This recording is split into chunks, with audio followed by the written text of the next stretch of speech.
сабағымыздың тақырыбы алдыңғы сабақтың жалғасы, дәптерді ашып жазып аламыз. Бүгінгі күнде жазамыз 15-і жарықтың сынуы, жарықтың сыну заңы және оған қосымша толық іштей шағылу деген өтеді екенбіз. Толық іштей шағылу сол бізде алдыңғы жазған формула синус альфаның синус бета түсу бұрышына шағылу бұрышына қатынасы бізде сыну көрсеткішін береді деген тұжырым болатын. Енді бүгінгі сабағымыздың мақсаты бізде жазық параллель пластинада сәуленің жолын салуды үйренеміз. Жарықтың сыну заңын пайдаланып есептер шығаруда қолданады екенбіз соларды. Келесі, енді бүгінгі сабақта жазып алыңыздар. Міне бізде бүгінгі мынау бізде бірінші орта айтқан болатынбыз, иә? Мынау бірінші орта, екінші орта, үшінші, төртінші осыны алады математикада. Түскен орта, бірінші орта, түскен жарық, ол шағылу бұрышына тең болады. Яғни альфа бетаға тең деген бізде ең алғашқы оптиканы бастағанда өткен болатынбыз. Қандай альфа бұрышы 30-бен түседі, ол бізде 30-бен барып шағылады. Енді бізде бүгінгі қарастырып отырған жеріміз мынау сыну бұрышы.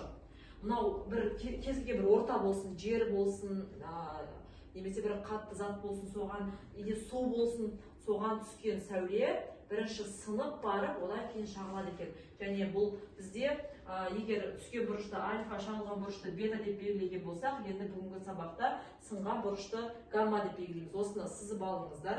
Осы прямо осы ортаны сызып қалай шағылу керек екендерін жазып алыңыздар.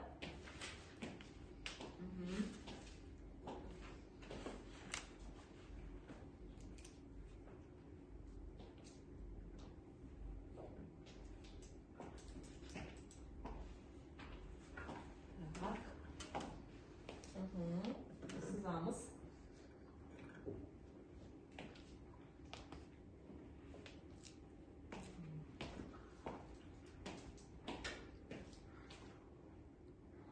Так, енді бүгінгі өтетін формуламыз міне синус альфаны, яғни түскен бұрыш осылай түседі, ол осылай шағылады, соған қатынасы бізде сыну көрсеткішін көрсетеді. Яғни бір ортадан екінші ортаға өту ғой. Мысалы, аспаннан осылай күн түсіп келді де, міне күн түсіп келді терезелеріңізге. Сіздің терезелеріңізге келіп түсті, былай қарап шағылып кетті ол. Яғни осы жерде мына жерде сыну орындалады да, терезенің ішінде сыну, осының көрсеткіші бізде n деген әріппен. Жазып алыңыздар формуланы. Синус альфа бөлінген синус гамма бізде сыну көрсеткіші көрсетеді n-ға. Және n дегеніміз сындыру көрсеткіші деп аталады. Енді n-нің өзінің жеке формуласы болады. Ол с-ны жылдамдыққа бөлеміз деген сөз. n тең с бөлінген жылдамдық міне. n деген сыну көрсеткіші айтты, оның өлшем бірлігі болмайды, белгілі бір санға тең кестеде беріледі. Немесе оны басқа шамалар арқылы есептеп табуға болады екен. Ал с деп отырғанымыз не бұл бізде? С деп отырғанымыз жарық жылдамдығы. Жарықтың жылдамдығы нешеге тең? Жарық қандай жылдамдықпен тарайды екен бізде? Өте тез жылдамдықпен тарайды. Оның шамасы бізде 3 көбейтілген 10-8 дәрежесі. Метр бөлінген секундқа тең. Ал мынау в деп отырғанымыз кәдімгі жылдамдық, қарапайым жылдамдық. Бұның да өлшем бірлігі жылдамдық болғандықтан метр бөлінген секундқа тең болады екен. Формула түсінікті ғой, мына жерде жылдамдық табатын болсақ, мына шамадан жылдамдық табатын болсақ, не істейміз соған ай? Енді жылдамдыққа көбейтіп жарық жылдамдығын сыну көрсеткішіне бөлеміз, наоборот. Келесі жарық жылдамдығын табатын болсақ, не істейміз? Енді жылдамдыққа көбейтеміз. Солай ғой, қандай дұрыс айтып жатырмын ба? Иә. Жазып аламыз мына формулаларды.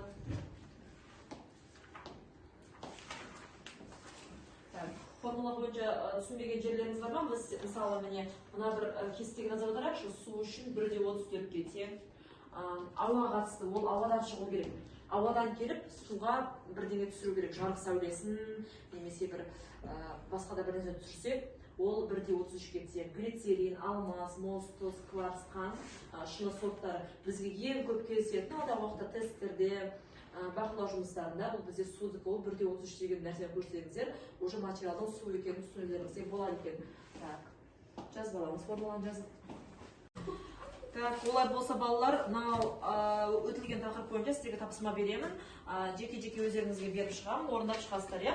Мына жерде бізде альфа, бета және сыну көрсеткішінің қатысуы бойынша есептеп шығаруымыз керек. Осы параққа жаза беріңіздер.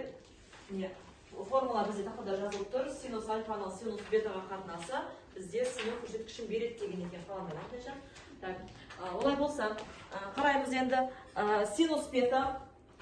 Балалар қарайықшы, синус альфаны бетаға бөлсек n шығады. Ал синус альфаны табу үшін не істейміз? Айта қайтылғанай?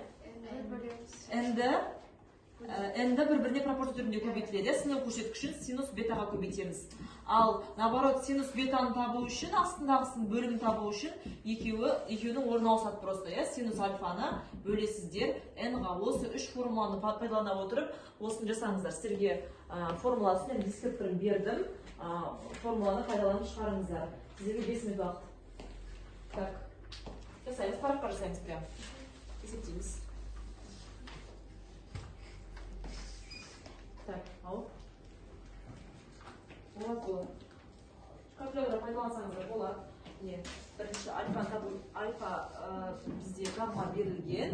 n табу үшін екеуі бір-біріне бөлеміз, 0-де 7-ні бөлеміз 0,4-ке. Калькулятор пайдаланып бөліп жерге шығарамыз. Так, кім шығарады? Көрсетіп отырамыз, айтып отырамыз. Так. Аха. Дұрыс емес, ай жағына жер. Альфаны бізде бөлеміз бетаға. Синус альфаны, синус бетаға бөлеміз. Осылай. Енді альфаны табу үшін не істейміз? n-ді синус бетаға бір-біріне көбейтеміз. Бір-біріне көбейтсек, мына жердегі сан шығады. Ой, жоқ, наоборот, бізде гамма табу керек екен ғой. Гамма табу үшін альфаны бөлесін, n-ға бөлесін. Так. Аха. Прошу.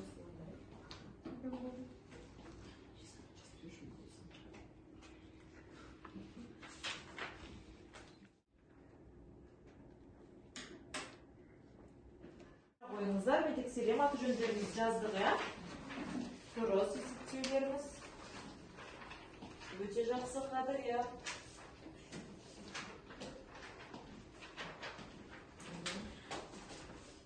Так, оқушылар, осы біз алдыңғы сабақта әр материал үшін бөлек-бөлек сыну көрсеткіштерін көрсеткен болатынбыз.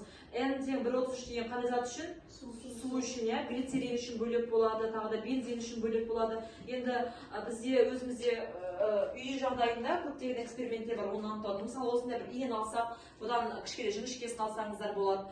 Және осындай шыны стаканға, немесе темір стаканға осылай ішіне май құйып, мысалы, осындай шеген ортасына батыратын болсақ, бұның батпаған бөлігінен, қарап көрсеңіздер болады, батпаған бөлігінен, батқан бөлігінің үлкен екенін көреміз, не балалар, назар аударамыз. Осыны үйде жазып көрсеңіздер болады. Яғни бізде сыну көрсеткішінің n1,33 немесе 0,93 екені бізде осы заттың материалының, яғни тығыздығына байланысты.